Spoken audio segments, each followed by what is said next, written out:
UGC के नए नियमों और समाजवादी सोच पर आरजेडी सांसद सुधाकर सिंह ने हमारी संवाददाता अपराजिता से खास बातचीत की। इस दौरान उन्होंने क्या कुछ कहा, आप भी सुनिए। इस वक्त हमारे साथ मौजूद हैं सुधाकर जी, जो सांसद हैं और अभी यहाँ पर एक कार्यक्रम था जगदेव बाबू के जीवन को लेकर के, उनकी 104वीं कह सकते हैं, उनको पुष्पांजलि अर्पित की गई है और उनको याद किया गया है। उन्हीं विचारधाराओं को लेकर के आरजेडी पार्टी जो है वो आगे चल रही है और इसी कड़ी में हमारे साथ सुधाकर जी मौजूद हैं। इनसे जानते हैं इस पूरे कार्यक्रम को लेकर उनकी विचारधारा। सर, ये जो समाजवादी सोच को लेकर के आप बढ़ रहे हैं, आप लोग सभी क्या संदेश देने की कोशिश कर रहे हैं?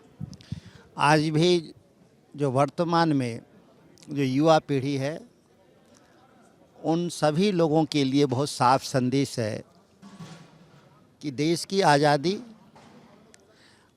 और उसके बाद लोकतंत्र की स्थापना, यह जो दो बुनियादी सवाल है वह काफ़ी शहादतों के बाद मिला है और जो हासिल हुआ है वह आज़ादी हो या लोकतंत्र में हमारी जो भूमिका है, सामाजिक न्याय और धर्मनिरपेक्षता, वह कुर्बानियों के साथ हासिल हुआ है, आसानी से नहीं हासिल हुआ है।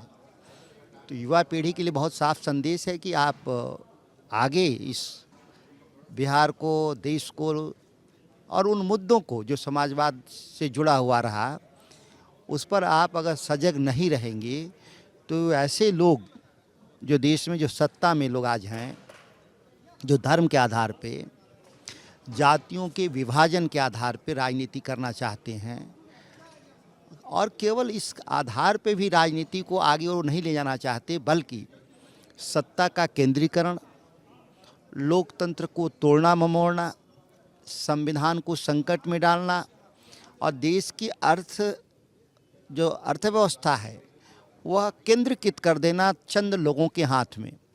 सामाजिक न्याय तभी फलीभूत होता है जब आर्थिक न्याय भी साथ में हो, लेकिन यहाँ आर्थिक न्याय नहीं है मोदी की सरकार में। तो आज भी इसलिए जगदेव बाबू के विचार जो समाजवादी आंदोलन के पुरोधा थे, आज भी उतना ही प्रासंगिक है। सर, हमने देखा अभी लगातार आरएसएस और बीजेपी सरकार पर तंज कसते हुए आए यहाँ पर आरजेडी में जितने भी मौजूद थे लोग। तो मैं आपसे ये जानना चाहूँगी, अभी हाल ही में यूजीसी जो बिल लाया गया वो किस विचारधारा को लेकर के मतलब लाया गया? क्या आप अगर उसका विरोध करते हैं तो आवाज़ क्यों नहीं उठाएं, और अगर समर्थन देते हैं तो जो स्टे लगा उस पर क्यों नहीं बोले? राष्ट्रीय जनता दल समाजवादी आंदोलन के पुरोधा पार्टी कोई भी सामाजिक न्याय के सवाल पर स्पष्ट राय रखती है।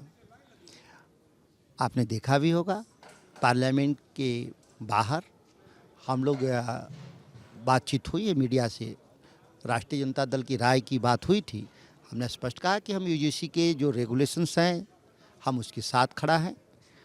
पार्टी के हम सांसद होने के नाते मेरा बयान पार्टी के ही सिद्धांतों के आधार पे है, कोई अलग नहीं है। और इस मामले में चूँकि कोर्ट चले गए लोग, विपक्ष के लोग जो इस रेगुलेशन के खिलाफ थे, तो माननीय सुप्रीम कोर्ट के भी कुछ ऑब्जर्वेशन या फैसले आएंगे तो फिर उसको आगे हम लोग लड़ाई को बढ़ाएंगे। आखिरी सवाल होगा सर, क्या समाजवादी विचारधाराओं में सवर्ण समाज नहीं आता? आप जिन शब्द का आप इस्तेमाल कर रही हैं, ये एक मीडिया द्वारा गढ़ा गया शब्द है। सामाजिक न्याय का अर्थ ही होता है सभी के साथ न्याय। ये नहीं कभी हुआ है कि हम किसी का विरोध कर रहे हैं। कौन कहा कि हम विरोध कर रहे हैं? लेकिन दोषी इस आड़ में कैसे छुप जाएंगे? अगर समाज को एक समरस बनाने में अगर अपनी भूमिका के खिलाफ जाएंगे तो दंड के भागी बनेंगे। ऐसा तो संविधान भी कहता है। एक लंबी लड़ाई है इस भारत में सामाजिक समरूपता के लिए, एकरूपता के लिए। आखिर लोकतंत्र की बुनियाद किस आधार पे है? सामाजिक आर्थिक परिवर्तन के लिए। बाकी किसी सत्ता का कोई अर्थ नहीं बनता। जब सामाजिक और आर्थिक परिवर्तन नहीं आएंगे तो ये राज भोगने के लिए नहीं बना हुआ है कुर्सी। लोकतंत्र कोई राजाओं के लिए नहीं बना है कि आप आएंगे, बैठेंगे, राज भोगेंगे। नहीं, इसलिए नहीं बना है। आप ये इस काम के लिए नहीं बने हैं कि देश की 52% संपत्ति चंद लोगों के हाथ में चली गई, इसलिए नहीं बना है। यह भी एक वर्चस्ववादी व्यवहार है। सामाजिक रूप से जिस तरह से वर्चस्व वाले लोग, आर्थिक क्षेत्र में भी वर्चस्व वाले लोग हैं। ये एक लड़ाई है, संयुक्त लड़ाई है, यह लंबी लड़ाई है और इसको वैचारिक आधार पर जाने में वक्त लग रहा है। उन्होंने साफ तौर पे जो है समाजवादी विचारधाराओं को आगे बढ़ाने की बातें कही हैं और साफ तौर पे इन्होंने कह दिया है कि समाजवादी विचारधाराओं में सभी वर्ग के लोग आते हैं और अगर कोई वर्ग पिछड़ा है तो उसके हित की भी बात करते हैं और उसमें सभी वर्गों को लेकर चलते हैं।